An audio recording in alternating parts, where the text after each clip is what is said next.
আগের পর্বে আমরা দেখেছিলাম আর্থার জ্যাসমিনের সাথে অনেক অ্যাডভেঞ্চার করেছে, যার ফলে সে আরও শক্তিশালী আর পপুলার হয়ে গেছে। আর এখন এই এপিসোড শুরু হয় 2 বছর পর থেকে, যেখানে আমরা একটি হোটেল দেখি যেখানে সবাই এক মাস্ক পরা বিখ্যাত সোয়ার্ডম্যান নিয়ে নানা রকম গুজব আলোচনা করছে। একজন বলে, আমার তো এসব গুজব বিশ্বাসই হয় না। অন্যজন উত্তর দেয়, কিন্তু এগুলো সবই সত্যি। সে জ্যাসমিনের সাথে অ্যাডভেঞ্চার করছে আর তার উচ্চতাও কিছুটা কম, আর আমার এক পরিচিত তাদের টিমে ছিল। এটা শুনে প্রথম লোকটি জিজ্ঞেস করে, তাহলে তোমার পরিচিত সেই মাস্কওয়ালা লোকটির সম্পর্কে কি বলেছে? সে বলে, তুমি গুজবে যা শুনেছ সবই সত্যি, তবে সে কোনো মেজ নয়। এটা শুনে মাতাল লোকটি রেগে গিয়ে তার মুখে থুথু ফেলে দেয় এবং বলে, সব বাজে কথা, আমি এসব বিশ্বাস করি না। তুমি কি তার সম্পর্কে কোনো গল্প শুনেছ? সে জবাব দেয়, হ্যাঁ শুনেছি, সে নাকি একাই পুরো একটি ডানজিয়ন ক্লিয়ার করে ফেলেছে। মাতাল লোকটি আবার আর্থারকে নিয়ে হাসাহাসি করে। একটা বি ক্লাস অগমেন্টার একাই ডানজিয়ন ক্লিয়ার করবে? এটা অসম্ভব। অন্যজনও এবার একমত হয়, হয়তো তুমি ঠিক বলছো, নিশ্চয়ই জ্যাসমিন তাকে সাহায্য করেছে, না হলে একা কখনো সে এই কাজ করতে পারে না। আমার মতে সেই মাস্কওয়ালা ছেলে মোটেও এত শক্তিশালী না। যদি কোনোদিন তাকে পাই তাহলে আমি সহজেই তাকে হারিয়ে দেব। এটা বলে সে আরও মদ অর্ডার করে। অন্যজন ভাবে, বিশ্বাস হয় না এই মাস্কওয়ালা সোর্সম্যান এত সম্মান পাচ্ছে। গল্প অনুযায়ী সে জ্যাসমিনের স্টুডেন্ট, তার র্যাঙ্ক পরীক্ষায়ও তাকে সরাসরি বি র্যাঙ্ক দেওয়া হয়েছিল, আর এখন সে এ র্যাঙ্কে। 2 বছরে এত উন্নতি কেউ কিভাবে করে? আর আমি তো 3 বছরেও একই জায়গায়। আর এই মাতাল লোকটাও তো বি র্যাঙ্ক অগমেন্টার। সবাই আর্থারকে নিয়ে হাসাহাসি করতেই থাকে। তখন আর্থার অর্থাৎ নোট নিজেই সেখানে চলে আসে। মাতাল লোকটি আর্থারকে দেখে বলে, ও, শয়তানের নাম নিতেই শয়তান হাজির, তুমিই সেই ছোট সোর্সম্যান, তাই না? সবাই আর্থারকে দেখে অবাক হয়ে যায়। মাতাল লোকটি এগিয়ে এসে বলে, তোমার গার্ডিয়ান কোথায়? মানে জ্যাসমিন কোথায়? ছুটিতে গেছে নাকি? কিন্তু আর্থার তাকে ইগনোর করে সামনে এগিয়ে যায়। এতে মাতাল লোকটি রেগে বলে, শুধু গুজবের কারণেই তুমি এত বিখ্যাত, আর তুমি ভেবো না আমাকে হারাতে পারবে। এটা বলে সে তার তলোয়ার বের করে আর্থারের উপর আক্রমণ করে। তখন একটা ধামাকা হয় আর চারদিকে ধোঁয়া ছড়িয়ে পড়ে, কিন্তু সে দেখে তার আক্রমণ পুরোপুরি মিস হয়ে গেছে। এটা দেখে সে হতবাক হয়ে যায়, আর আর্থার তাকে রাগ ভরা চোখে দেখে। মাতাল লোকটি আরও রেগে গিয়ে তার তলোয়ারে মানা ইনফিউজ করে আর্থারের উপর আক্রমণ করতে থাকে, কিন্তু আর্থার সহজেই সব আক্রমণ ডজ করে ফেলে। এটা দেখে মাতাল লোকটি হেসে বলে, তুমি শুধু ডজ করতেই জানো, আঘাত করতে পারো না, ভীতু। এই কথা শুনে আর্থার আরও রেগে যায়, আর সে এক আঘাতে সে ওই লোকটির সব আঙুল কেটে ফেলে। এটা দেখে লোকটি বলে, তুমি এ কি করলে? সে দেখে আর্থারের অরা ভয়ঙ্করভাবে বের হচ্ছে।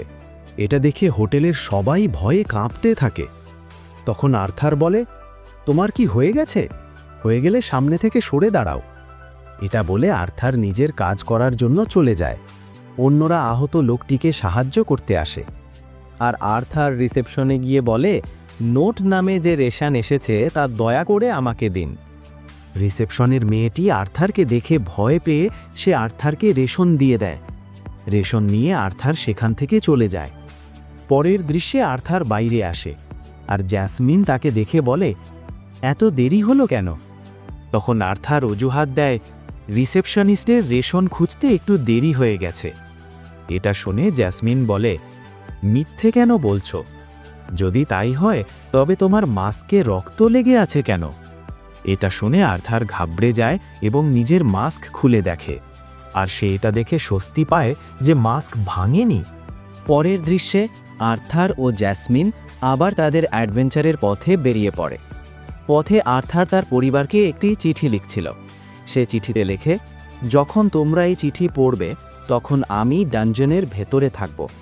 জানি গত কয়েক সপ্তাহে বাড়ি আসতে পারিনি, তোমরা আরেকটু অপেক্ষা করো। আর্থার বলে, গত 2 বছরে লিলিয়া অ্যাওয়াকেন হয়েছে, যেটাই ভিনসেন্ট খুব খুশি। চিঠিতে আর্থার ভিনসেন্টকে বলে, এত খুশি হয়ে লিলিয়াকে সরাসরি টিউটারের কাছে পাঠিয়ে দিও না, আগে লিলিয়াকে নিজে থেকেই ট্রেন করতে দিও। আর এটা অদ্ভুত লাগবে যে যখন আমি স্কুলে যাব তখন লিলিয়া আমার সিনিয়র হয়ে যাবে। এরপর আর্থার লেখে, জ্যাসমিন আর আমিও ভালোই ট্রেনিং করছি, আর আমি আগের চেয়েও আরও শক্তিশালী হয়েছি। আগেরবার বাবার সাথে যখন পাঞ্জা লড়ছিলাম আমি লাইট অরেঞ্জ স্টেজে ছিলাম, আর এখন তারও অনেক ওপরে পৌঁছে গেছি। জ্যাসমিন আমাকে উইন্ড ম্যাজিক সম্পর্কে শেখাচ্ছে, আর আমি তাকে ব্লেড টেকনিক শেখাচ্ছি। শেষে আর্থার লেখে, আর আমি আমার প্রমিস ভুলিনি, এই অ্যাডভেঞ্চারই আমার শেষ ট্রিপ হবে। কয়েক সপ্তাহের মধ্যেই আমি স্কুলে ভর্তি হব, তাই আমি খুব শিগগিরই বাড়ি ফিরছি। চিঠি লেখা শেষ করে আর্থার সেটি বন্ধ করে। তখন জ্যাসমিন বলে, এই চিঠি পৌঁছতে কিছুটা সময় লাগবে। এরপর জ্যাসমিন জিজ্ঞেস করে, সিলভি কি আমাদের সাথে আসবে? আর আমরা জানতে পারি সিলভি একা একা অন্যদিকে ট্রেনিং করছে এবং আরও শক্তিশালী হচ্ছে। আর্থার বলে, আমি তার সাথে সরাসরি যোগাযোগ করতে পারছি। সিলভি বলছে পুরোপুরি প্রস্তুত হলে তবেই সে ফিরবে, সেও শক্তিশালী হতে চায়। জ্যাসমিন বলে, ঠিক আছে, তাহলে আগে নিজেদের মিশনে ফোকাস করি। পরের দৃশ্যে তারা একটি ডানজিয়নের কাছে পৌঁছায়। সেখানে ইতিমধ্যে অনেক অ্যাডভেঞ্চারার ছিল। আর্থার সেখানে লুকাসকেও দেখতে পায়। আর্থার তাকে দেখে অবাক হয়ে যায়। একজন অ্যাডভেঞ্চারার তাদের দেখে বলে, চলো তোমাদের আমাদের পার্টির সাথে পরিচয় করিয়ে দেই। এটা বলে সে আর্থারের সঙ্গে হাত মেলায় এবং খুশি হয়ে বলে, তোমার গ্রিপ বেশ শক্ত, তোমাকে নিয়ে অনেক গুজব শুনেছি, মনে হয় সবই সত্যি। এরপর সে নিজের পরিচয় দেয়, আমার নাম রেজিনাল্ড, আমি এ ক্লাস অগমেন্টর, আর আমি আর্থ এলিমেন্ট ইউজ করি। আমার ক্লাস হলো সলিড ইয়েলো কোর। পরে সে লুকাসকে পরিচয় করায়। লুকাস হলো ডার্ক ইয়েলো কনজুরার, আর সে এ র্যাঙ্কের। লুকাস ফায়ার এলিমেন্ট ভালোই ব্যবহার করতে পারে। এরপর সে আরেকজনকে পরিচয় করায়, এটা ক্রায়ল, সে ওয়াটার এলিমেন্ট ব্যবহার করে, আর সে দলের শিল্ড হিসেবে কাজ করবে। এরপর আরেকটি ছেলে সামনে আসে। আর্থার তাকে চিনতে পারে, একে তো একাডেমিতে দেখেছিলাম। ঠিক তখনই ছেলেটা নিজেই বলে, আমার নাম ইলাইজা নাইট, আমি এ ক্লাসের ডার্ক অরেঞ্জ কনজিউরার, আর আমি আর্থ এলিমেন্টে ভালো ব্যবহার করতে পারি। এরপর আরেকজন তার পরিচয় দেয়, আমি অলিভার, এ ক্লাসের ডার্ক ইয়েলো স্টেজের কনজিউরার, আর আমি হিলিংয়ে বিশেষজ্ঞ। এরপর এক মেয়ে সামনে এসে বলে, আমি এই পার্টির পরবর্তী সদস্য, আমার নাম সামান্থা টেম্পেস্ট, আর আমি ডার্ক ইয়েলো স্টেজের এ ক্লাসের কনজিউরার। আমি শুধু ওয়াটার এলিমেন্ট ব্যবহার করতে পারি। এটা বলার পর সে আর্থারের কাছে গিয়ে বলে, আমি তোমার সম্পর্কে অনেক শুনেছি, দয়া করে আমার ভালোভাবে খেয়াল রেখো। এরপর আরেকজন আর্মার পরা লোক সামনে আসে, আমার নাম ব্রাল্ড, তোমাদের সবাইকে দেখে ভালো লাগছে। আমি ইতিমধ্যেই ডাবল এ ক্লাস পেয়েছি, আর আমি লাইট ইয়েলো স্টেজের অগমেন্টার। আমি ফায়ার এলিমেন্ট ইউজ করতে পারি, আর আজ আমি এই পার্টির লিডার। তারপর ব্রাল্ড জিজ্ঞেস করে, তোমরা নিজেদের সম্পর্কেও কিছু বলবে? তখন জেসমিন নিজের পরিচয় দিতে শুরু করে। সে প্রথমে নিজের নাম বলে এবং জানায় যে সে লাইট ইয়েলো স্টেজে আছে এবং সেও ডাবল এ ক্লাসের অগমেন্টার। সাথে সে উইন্ড এলিমেন্ট ব্যবহার করতে পারে এবং সে একসাথে 2টি তলোয়ার ব্যবহার করে। এটা শুনে ব্রাল্ড বলে, তাহলে আমাদের গ্রুপে আরেকজন এ ক্লাসের সদস্য আছে, এটা সত্যিই খুব ভালো। এরপর আর্থার নিজের পরিচয় দেয়। সে সকলকে জানায়, আমার নাম নোট, আমি লাইট অরেঞ্জ স্টেজে আছি, আমি এ ক্লাসের অগমেন্টার এবং আমি ফায়ার এলিমেন্ট ব্যবহার করতে পারি। এটা শুনে সামান্থা অবাক হয়ে বলে, তুমি ফায়ার এলিমেন্ট ব্যবহার করতে পারো? কিন্তু আমি তো শুনেছিলাম তোমার কোনো এলিমেন্টই নেই। তখন আর্থার বলে, কিছু ব্যক্তিগত কারণের জন্য আমি কিছুদিন আমার ম্যাজিক ব্যবহার করিনি। এরপর ব্রাল্ড জেসমিন ও আর্থারকে বলে, তোমাদের ব্যাগ দেখে তো মনে হচ্ছে অনেক ভারী। তোমাদের কি ডাইমেনশন রিং নেই এগুলো ভেতরে রাখার জন্য? তারা না বলে দেয়। ব্রাল্ড তখন লুকাসকে জিজ্ঞেস করে, তোমার ব্যাগে কি জায়গা আছে? লুকাস বলে, না।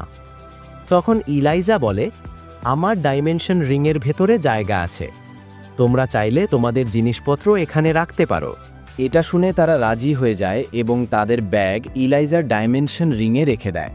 আর্থার মনে মনে বলে, আমি ভেবেছিলাম লুকাসের কাছে ডাইমেনশন রিং থাকবে, কিন্তু ইলাইজার কাছেও থাকবে এটা ভাবিনি। কারণ ডাইমেনশন রিংয়ের টেকনোলজি সেই এনসিয়েন্ট মেজদের, যারা জাইরাস ফ্লোটিং সিটিকে বানিয়েছিল। আর ছোট্ট স্টোরেজের ডাইমেনশন রিংও খুবই দামি হয়ে থাকে। আর্থার নিজের ব্যাগ রাখার পর ইলাইজাকে ধন্যবাদ বলে। এটা শুনে ইলাইজা লজ্জা পেয়ে চলে যায়। এরপর সবাই ডানজিয়ানে ঢোকার জন্য প্রস্তুত হয়ে যায়। তারা সবাই ডানজনের ফার্স্ট ফ্লোরে পৌঁছে যায়। তখন ব্রাল্ড সবাইকে সাবধানে থাকতে বলে। তারা ভেতরে ঢোকার পরও কোনো বিস্ট দেখতে পায় না। এটা দেখে সবারই একটু অদ্ভুত লাগে। ঠিক তখনই হঠাৎ উপরের দিক থেকে কিছু পাথর ঝরে পড়তে শুরু করে। আর ব্রাল্ড যখন উপরে তাকায়, সে বুঝতে পারে উপরে তো বাদুড় জাতীয় মনস্টার আছে যারা আক্রমণ করতে যাচ্ছে। তাই ব্রাল্ড সবাইকে সতর্ক থাকতে বলে। এরপরই সেই মনস্টারগুলো ওদের ওপর হামলা করে। একটি হামলা অলিভারের গায়ে লাগতে যাচ্ছিল, কিন্তু ঠিক তখনই জ্যাসমিন এসে তাকে বাঁচায়। আর এতগুলো মনস্টার দেখে ব্রাল্ড সবাইকে ফরমেশনে আসতে বলে। এটা শুনে সবাই একসাথে একটি সার্কেলের মতো দাঁড়িয়ে যায়, আর অলিভার সবাইকে বুস্ট দিচ্ছিল। তখন মনস্টাররা একসাথে তাদের ওপর আক্রমণ করে দেয়। এটা দেখে তারাও মনস্টারদের সঙ্গে লড়াই করতে থাকে। তখন ব্রাল্ড সবাইকে বলে, এভাবে লড়াই করে লাভ নেই, তাই নিজেদের স্ট্যামিনা আর মানা বাঁচাও। কিন্তু লুকাস ব্রাল্ডের কথা শোনে না। সে ফায়ার সাইক্লোন নামে এক পাওয়ারফুল ফায়ার ম্যাজিক ব্যবহার করে, আর এক আঘাতেই অনেক মনস্টারকে শেষ করে ফেলে। এটা দেখে ব্রাল্ড রেগে বলে, আমি যা বলেছি তুমি কি তা শুনতে পাওনি? আমরা জানি না এই ডানজনের গভীরে কি আছে। লুকাস জবাব দেয়, সমস্যা কি তোমার? আমি এদের দ্রুত শেষ করেছি যাতে বাকিদের মানা বেঁচে যায়। তারপর ব্রাল্ড সবাইকে সামনে এগোতে বলে। এরপর আর্থার আমাদের বলতে শুরু করে, এই ডানজন বিখ্যাত কারণ এখানে এমন মনস্টার পাওয়া যায় যাদের মারা যায় না, কারণ তাদের মানা কোর থাকে না। তাই এদের সঙ্গে লড়াই কখনো শেষ হয় না। প্রথম যে অ্যাডভেঞ্চাররা এখানে এসেছিল তারা এই জায়গার নাম দেয় ডায়ারা টুমস। এরপর তারা সামনে এগোয়, আর ব্রাল্ড সবাইকে বলে, আগেরবার এখানে এসে আমি একটি হিডেন এন্ট্রান্স মার্ক করেছিলাম। এরপর সবাই উপরে উঠে যায়। ব্রাল্ড বলে, আমি এই পর্যন্ত এসেই সিদ্ধান্ত নিয়েছিলাম যে আমার পার্টি নিয়ে আসব, তাই এর সামনে আমি কখনো যাইনি, তাই সামনে কি আছে তা জানি না। তবে এখানেই হয়তো সেই আর্টিফ্যাক্ট পেতে পারি, যার কারণে এখানে থাকা সব মনস্টার আনডেড হয়ে গেছে। তারা সামনে এগোতেই হঠাৎ সামান্থার উপর একটা হামলা হয়, কিন্তু আর্থার সামান্থাকে বাঁচিয়ে ফেলে। এটা দেখে রেজিনাল্ড ব্রাল্ডকে বলে, তুমি আগে কেন বলনি যে এখানে ট্র্যাপ আছে? ব্রাল্ড বলে, আগেরবার যখন আমি এই জায়গায় এসেছি তখন এখানে কোনো ফাঁদ ছিল না। এখন আর্থার ওই জিনিসটা দেখে সবাইকে বলে, এটা কোনো ট্র্যাপ নয়, এটা এক ধরনের মানা বিস্টের হামলা ছিল। এটা শুনে সবাই অবাক হয়ে যায়, আর ব্রাল্ড সবাইকে আবার সতর্ক থাকতে বলে। তারা সামনে এগোয় এবং এমন এক জায়গায় পৌঁছায় যেখানে তাদের প্রচণ্ড গরম অনুভব হয়। আর্থার বুঝতে পারে এটা কোনো পাওয়ারফুল প্রেশারের কারণে হচ্ছে। হঠাৎ তারা যে জায়গায় দাঁড়িয়েছিল সেটা কাঁপতে থাকে। ঠিক তখনই মাটির নিচ থেকে বিশাল একটি মনস্টার বেরিয়ে আসে। এটা দেখে সবাই ভয় পেয়ে যায়। তাকে থামানোর জন্য ক্রায়োল নিজের শিল্ড তোলে, আর সামান্থা ওয়াটার শিল্ড তৈরি করে।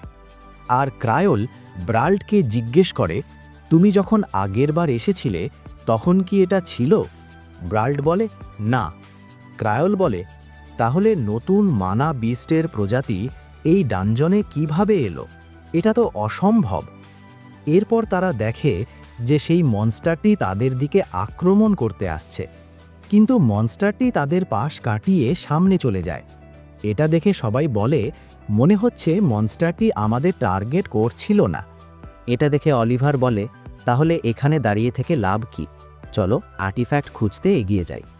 এটা বলে অলিভার সামনে এগোতে থাকে এবং সামান্থার সামনে শো অফ করতে থাকে। অলিভার সামনে যেতেই সবাই তাকে থামানোর চেষ্টা করে, কিন্তু অলিভার কিছুতেই থামতে চায় না। সে একাই এগিয়ে যায়। ঠিক তখনই আর্থার লক্ষ্য করে যে মাটি গরম হয়ে উঠছে। এটা দেখে আর্থার ভয় পেয়ে যায় এবং দ্রুত লুকাসকে হিট ওয়েভ ব্যারিয়ার কাস্ট করতে বলে। আর্থার বুঝে যায় কি ঘটতে যাচ্ছে, তাই সে ব্রাল্টকে থামাতে সামনে ছুটে যায় এবং তখনই Lucas heat wave barrier cast করে দেয়। কিন্তু অলিভার ব্যারিয়ারের ভেতরে ঢুকতে পারে না। এটা দেখে আর্থার ভয় পেয়ে যায় এবং তাকে বাঁচাতে ছুটে যেতে চায়, কিন্তু ঠিক তখনই একটি ভয়ানক ফায়ার ব্লাস্ট হয়। এর ফলে অলিভার সবার সামনে মারা যায়। এটা দেখে সবাই অনেক ভয় পেয়ে যায়। তাদের সামনে অলিভারের মৃতদেহ পড়ে থাকে আর পাশে একটি জেম থাকে, যেটা অলিভারেরই ছিল। আর্থার সেই জেমটি তুলে নিয়ে সামান্থাকে দেয় এবং বলে, এই জেমটা পাওয়ারফুল, তাই এইটা তুমি ব্যবহার করো। এতে সামান্থাও রাজি হয়ে যায়। এরপর ব্রাল্ট আর্থারকে বলে, আর একবার ইরাপশন হওয়ার আগে এখান থেকে দ্রুত বেরিয়ে যেতে হবে। এরপর তারা দ্রুত এগোতে থাকে, কিন্তু ঠিক তখনই আবার ওই মনস্টার বেরিয়ে আসে। এটা দেখে সবাই একসাথে মনস্টারটাকে থামানোর জন্য লড়াই করতে থাকে। আর আমরা লুকাসকে দেখি যে ভয়ে কাঁপছিল, কিন্তু আর্থার নয়। আর্থার মনে মনে বলে, সাধারণ ফায়ার স্পেল এর কিছুই করতে পারছে না, এর মানে আমাকে আরও বেশি তাপ দিয়ে হামলা করতে হবে। তারপর আর্থার তার তলোয়ারে নিজের ফায়ার এলিমেন্ট লাগিয়ে সেই মনস্টারের ওপর আক্রমণ করে। জ্যাসমিনও সাহায্য করে, আর তারা মিলে মনস্টারটিকে প্রায় হারিয়ে দেয়। কিন্তু মনস্টারটি পুরোপুরি মারা যায় না, তাই সে পালিয়ে যায়। এটা দেখে ব্রাল্ট বলে, চলো আপাতত আমরা নিরাপদ আছি, তাই সামনে এগোই। তারা আবার এগোতে থাকে, কিন্তু আবার হঠাৎ মাটি কাঁপতে শুরু করে। তখন আর্থার বলে, মনস্টার আমাদের মারতে আসেনি, সে শুধু সময় নষ্ট করছিল যাতে পরের ইরাপশন শুরু হয়। এরপর সত্যিই আবার ইরাপশন শুরু হয়। সবাই নিজেদের পাওয়ার ব্যবহার করে বাঁচতে থাকে, তবে লুকাস নিজেকে বাঁচাতে পারছিল না। এটা দেখে আর্থার দ্রুত গিয়ে তাকে বাঁচিয়ে ফেলে, কিন্তু লুকাস এতে রেগে গিয়ে আর্থারকে সরে যেতে বলে।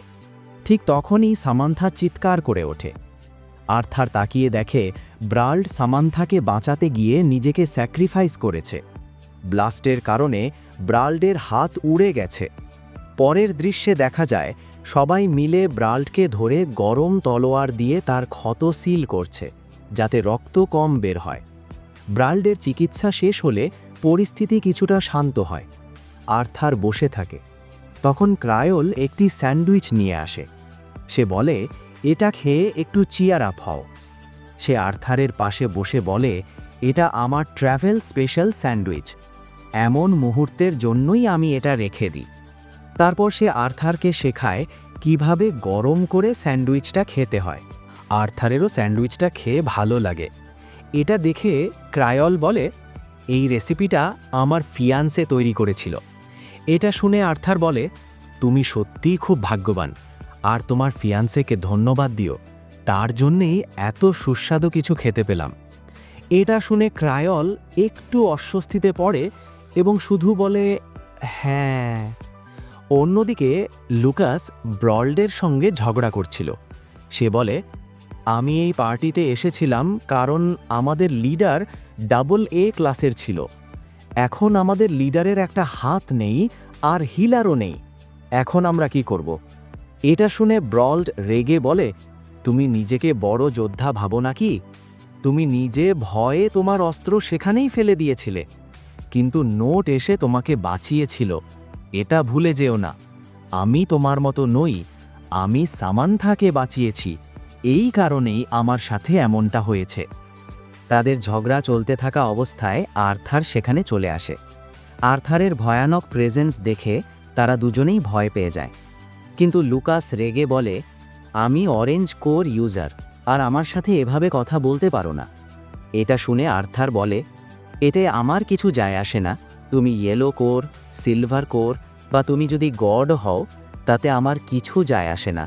এই মুহূর্তে তুমি কেবল একজন টিম মেম্বার। এটা শুনে লুকাস একদম চুপ হয়ে যায়, আর আর্থার সেখান থেকে সরে গিয়ে আহত ব্রাল্ডের কাছে আসে।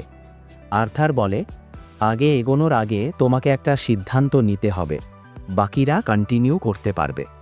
কিন্তু তুমি বলো, তুমি কন্টিনিউ করতে চাও নাকি থেমে যেতে চাও? তোমার শারীরিক অবস্থা কিন্তু খুব খারাপ। তখন ব্রাল্ড উত্তর দেয়, না, আমি কন্টিনিউ করব।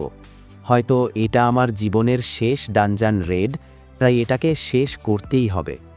এটা শুনে সামান্থা বলে, কিন্তু একটা হাত নিয়ে তুমি কিভাবে লড়বে? কিন্তু ব্রল্ড আত্মবিশ্বাসের সঙ্গে বলে, আমি এখনও AA ক্লাস অগমেন্টার, তাই আমি হার মানব না। তারপর সে সবাইকে বলে, এখন থেকে আমাদের লিডার নোটের হওয়া উচিত, কারণ আমাদের মধ্যে সেই সবচেয়ে শক্তিশালী। বাকিরাও এতে রাজি হয়ে যায়। আর্থার বলে, ঠিক আছে, আমি লিডার হব, কিন্তু এর আগে আমরা এখানেই আধা ঘন্টা বিশ্রাম নেব। আধা ঘন্টা পরে তারা আবার সামনে এগোয়। তখন ব্রল্ড বলে, আমি বুঝতে পারছি না যে এই জায়গাটা পরিবর্তন হয়ে গেছে কিভাবে, আর এখানে তো পথটা ব্লক করা আছে। তখন রেজিনাল্ড বলে, অভিযোগ করে লাভ নেই, এখন এই পথটাই খুলতে হবে। সে তার হ্যামারে আর্থ ম্যাজিক ব্যবহার করে সামনে থাকা দেয়াল ভাঙার চেষ্টা করে, কিন্তু পথ পুরোপুরি খুলতে পারে না। তাই জ্যাসমিনও তার ম্যাজিক দিয়ে সাহায্য করে, যার ফলে পথ খুলে যায়। এরপর হঠাৎ তারা এক অদ্ভুত জায়গায় এসে পৌঁছায়। চারদিকে অনেক গাছপালা।